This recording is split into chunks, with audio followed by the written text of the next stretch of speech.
Hello, my name is Dr. Stanley Lang, and welcome to this presentation. And I have a question for you.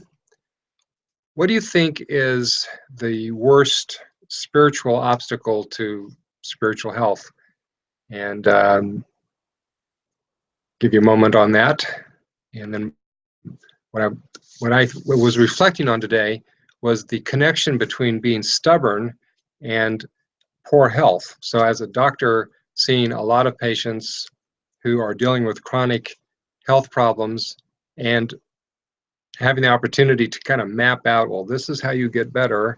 If you want to have good health, this is what you need to do. And seeing that person back maybe a month later, 3 months later, and continuing to see them back 2 years later, 10 years later, and they're still doing the same thing. Now, one might say that stubbornness is at work. So a different way of saying stubborn is pride is at work. And I think that pride or stubbornness is one of the, if not the biggest obstacle to having spiritual health. So I was reflecting on this today, and one of the things that is interesting about the early scriptures is that even in the ancient scriptures, they were able to identify the stubborn heart and pride as being a huge obstacle to being a happy person and to being a healthy person.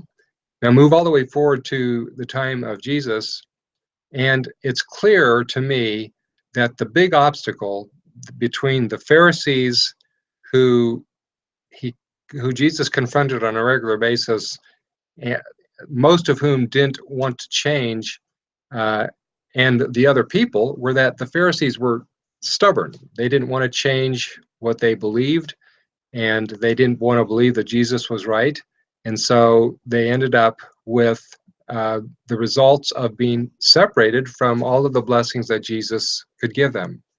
My question for you is, where are you experiencing stubbornness in your life, a refusal to change when you could change, when you know what to do because somebody's actually told you what to do, but stubbornness just keeps you back?